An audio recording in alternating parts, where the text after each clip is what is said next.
Il y a un sujet, quand on parle d'éducation, qui revient tout le temps, c'est le salaire des profs. Ouais. Avec, dans les propositions des candidats RN et NFP, la revalorisation du métier. Parce que la profession est peu attractive.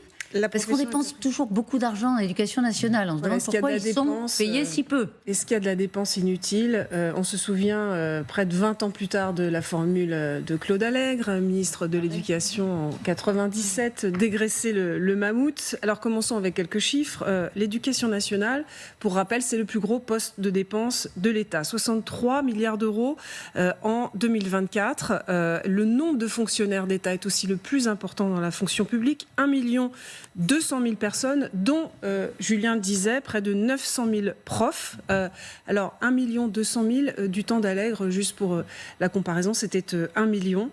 Et parmi ces profs, il y a 713 000 qui sont dans le public et 140 000 dans le privé. Alors, comparaison n'est pas raison. En 20 ans, les choses ont énormément changé. On ne peut guère avoir la même vision comptable parce que pendant ce temps-là, le niveau des élèves a chuté, que le salaire des profs s'est largement dégradé par rapport à nos pays voisins, on va le voir dans un instant, et que la tendance est plutôt aujourd'hui à revaloriser la profession, preuve les programmes, donc en tout cas côté RN et NFP. Alors c'est vrai qu'il y a un vrai problème de recrutement, près de 3000 enseignants ont démissionné en 2022 et en 2023, et côté concours, on en a déjà parlé, on voit des chutes de 30 à 40% pour les concours pour être enseignant.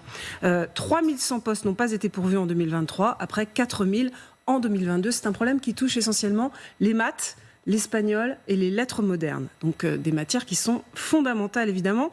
La France est aussi un des pays d'Europe avec le plus fort taux d'élèves par enseignant, alors qu'ils sont parmi les moins payés. Et là, je vais vous montrer une comparaison. Salaire moyen annuel dans le secondaire en début de carrière, selon les données de la Commission européenne. Eh bien, on se trouve plutôt dans la moyenne basse des pays européens. C'est en Allemagne qu'ils sont le mieux payés par an. Juste derrière le Luxembourg. La Suède, dont Magali va nous parler, plus de 40 000 euros par an. Alors c'est vrai, lié à un niveau de vie qui est plus élevé, mais c'est aussi un choix de société. Et quant à la France, vous voyez, 30 000 euros en début de carrière, c'est pas grand-chose. Alors, la majorité sortante a voulu s'attaquer au problème. 3,6 milliards d'euros ont été consacrés en 2023 à une revalorisation de 10% de la rémunération des enseignants. Ça veut dire une moyenne de 125 euros net par mois, par prof.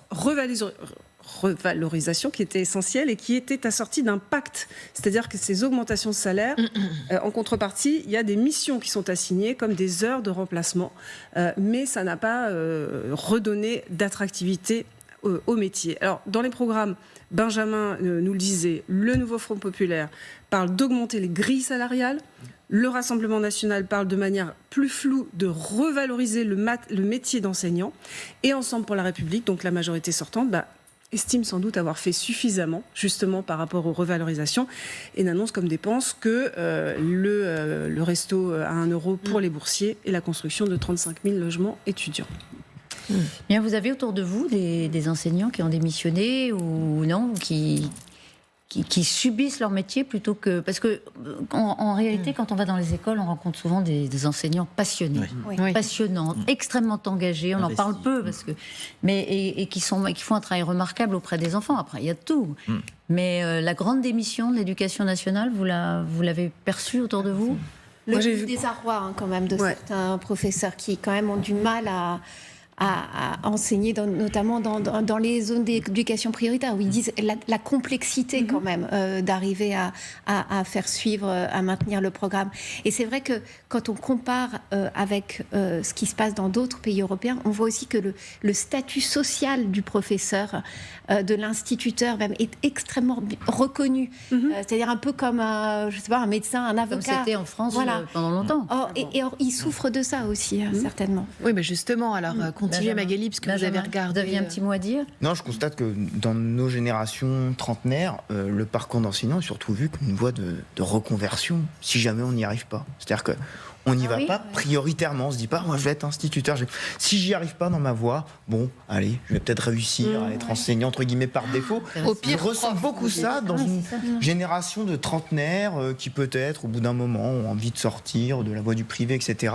Mais pas comme une sorte de vocation, comme on nous a raconté en tout cas à une certaine époque. Oui, il y a une volonté quand même de retrouver du sens justement quand on se redirige vers l'enseignement après avoir été dans le privé, c'est aussi une façon de retrouver du sens. Le verre à moitié plein. Et alors, le verre est-il un peu plus plein, justement, à l'étranger? C'est la question que vous êtes posée, Magali, parce que vous avez regardé à l'échelle européenne pour voir quel pays s'en sortait mieux que nous en matière d'éducation. Alors, justement, pour essayer de répondre à cette question, je suis allée regarder le fameux classement PISA, là, qui nous donne le classement au niveau de l'OCDE des élèves qui ont le plus de connaissances en matière de sciences, de mathématiques, de lettres. La France est en très mauvaise position. Oui. Toujours en décrochage. Alors, savez-vous, juste petit quiz, quel est le premier pays européen que l'on trouve justement dans ce classement PISA? Le pays le mieux noté. Un pays nordique. La Finlande? Oui, la Suède. Eh bien, Danemark, non, on est en Estonie, on va dans les États baltes. Donc voilà, alors l'Estonie, je me suis demandé pourquoi l'Estonie. D'abord parce qu'après la fin de l'URSS, tout le système éducatif a été complètement remis à plat, donc on est reparti de zéro. Et alors la philosophie en Estonie, c'est, le maître mot, c'est l'autonomie. L'autonomie des écoles qui décident seules d'une partie du programme, très grande flexibilité, très grande responsabilité aussi des élèves, responsabilisation des élèves autonomisés très tôt. Il y a très peu d'écoles privées aussi en Estonie, c'est 5-10%, pas plus. On fait confiance aux enseignants, on fait confiance à l'école publique pour l'enseignement des enfants, avec très fort accent évidemment mis sur les langues. C'est 2 langues obligatoires dès le primaire. On est facilement trilingue, quadrilingue à la fin. Alors quand on regarde la carte, évidemment, alors là vous me parliez de la Finlande, on voit que l'Estonie c'est juste en face, donc il faut aller creuser quelque chose du côté des pays nordiques, le fameux modèle scandinave de l'éducation, modèle finlandais dont on a tellement entendu parler. Alors, ce qui est frappant en Finlande, c'est les rythmes scolaires. C'est beaucoup plus cool qu'en France. C'est-à-dire que en Finlande, alors là on voit les petits enfants qui se déchaussent avant de rentrer dans leur salle de classe. En fait, on travaille le matin en primaire. C'est 5 heures de cours le matin, des cours de maximum 45 minutes. Après, il y a 15 minutes pour se défouler, pour sortir, pour se connecter aussi à la nature. Et l'après-midi, c'est uniquement consacré aux jeux, aux activités manuelles. Peu de devoirs à la maison et des petites classes. Il n'y a jamais plus d'une vingtaine d'enfants. En fait, ne pas stresser, ne pas presser l'enfant, c'est ce que dit la directrice de cette école dans laquelle TF1 était allé tourner. Chacun son rythme pour aider les élèves en difficulté. Alors, on a beaucoup parlé de ce modèle suédois. Dans les années 2000, c'est vrai qu'il était très haut dans les classements. Et puis, c'est vrai que ces dernières années, eh bien, le classement a un peu dégringolé. Ils sont quand même au-dessus de nous, Finlande, Suède, mais c'est vrai que ça a provoqué un débat national dans ces pays. Pourquoi est-ce qu'on est moins bon qu'avant? On est moins bon, alors il y a eu plusieurs explications. D'abord, à cause de, ça c'est ce qui a été pointé par certains partis, le fait qu'il y ait plus d'enfants issus de milieux immigrés. Et que c'était compliqué de les réintégrer. Il y avait moins d'intégration dans les systèmes scolaires, que c'était plus difficile aujourd'hui de ne pas avoir de décrochage. Et puis, il y a aussi une chose qui nous intéresse, nous, en France, c'est le rôle des écrans. Dans ces pays scandinaves, on était parti sur du tout numérique. C'est-à-dire qu'au collège, tous les enfants faisaient leurs cours, leurs devoirs, leur rédaction sur leurs écrans. Et bien là, il y a un gouvernement conservateur qui est arrivé en Suède, notamment, et qui a dit, alors, marche arrière toute, on va arrêter une grande partie des écrans et à la place, on va mettre de l'argent pour financer les manuels scolaires.